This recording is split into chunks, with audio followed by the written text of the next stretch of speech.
Hello friends and supporters.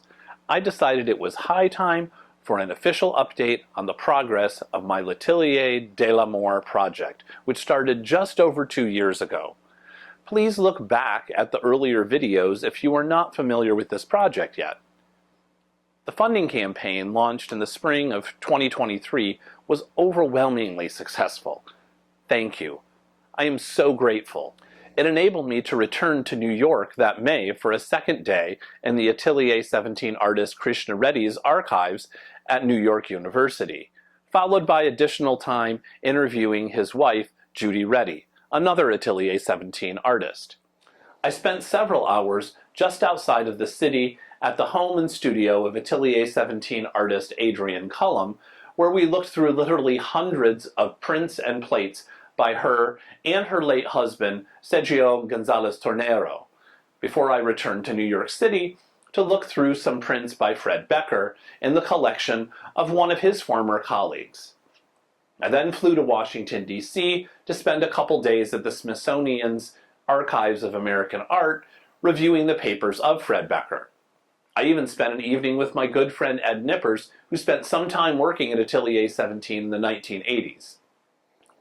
While anxiously awaiting my renewed passport over the next month and a half, I planned out the European leg of my research.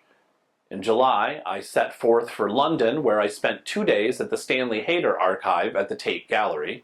This was followed by a day at the archives at the British Museum, where I looked over numerous Hayter prints and a collection of correspondence between several Atelier 17 artists. I did a tiny amount of sightseeing, but my return to the Tate to view the collection on my final day also allowed me to see a significant Hayter painting on display in their collection, providing further insight into the connections between his paintings and prints. Next, I was on to Paris. I was able to wander Paris a bit more than London because of an adjustment to the last leg of the trip. Primary to the Paris research was spending 2 afternoons at Atelier Counterpoint, the renamed Atelier 17 after Hayter's death, to meet with Hector Saunier, the Counterpoint director and Hayter's former co-director. Not only was I introduced to some helpful new resources for my research, as well as etchings by many Atelier 17 artists, but I was also shown the block that was used to print one of the Hayter New Year's prints in my collection. This was so much better than just reading about the process in books. Saunier even gifted me a small color engraving, which I cherish even more now since he passed away in early 2024, reminding me of how essential it is to be doing this research right now. The Paris journey ended with a visit to Musée d'Orsay and then Bastille Day at the Eiffel Tower, which made up for flying to Europe over the 4th of July. My final 5 days were spent in southern France. I flew into Nice, rented a car, and drove from the coast into the Ardèche region, close to the Rhone River Valley. I stayed just outside of the small hamlet of Alba-la-Romaine, where about 20 artists had moved in the early 1950s to revitalize the then mostly abandoned medieval town. There I met an acquaintance who took me through the town, showing me the homes where these Atelier 17 associated artists once lived.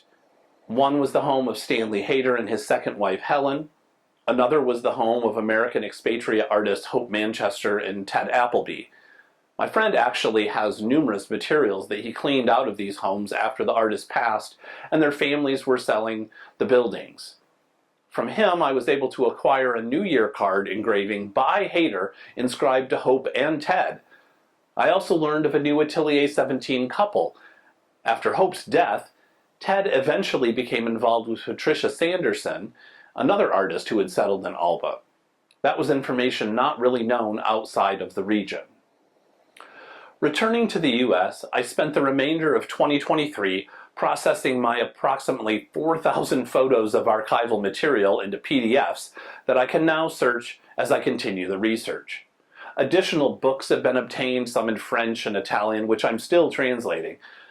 In late 2024, I also obtained a grant that enabled me to return to New York City to conduct further interviews and visit another archive on Long Island to explore additional Atelier 17 relationships with the American abstract expressionists. I'll be processing all of that material in late spring. In these early months of 2025, I am once again inviting you to join me on my research journey.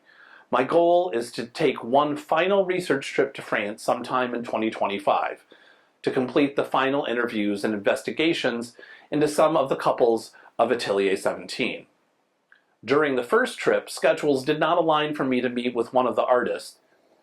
The revelation of Patricia Sanderson's place in the whole story was also not made completely clear until I returned. This trip will allow me to meet with Jim Munson at his studio just outside of Nice, both to see his work and that of his wife Isolde Baumgart, and to conduct interviews. I will also return to Alba La Romaine to work with the daughter of Patricia Sanderson, sorting through the artwork and archival materials of her mother and the artists Ted Appleby and Hope Manchester. There is very little information available on these three artists. Searching through all this and hopefully other local sources will help me uncover the greater importance of the artists of Alba La Romaine within the larger story of Atelier 17. If possible, I would also like to meet with Stanley Hayter's widow and daughter-in-law in Paris.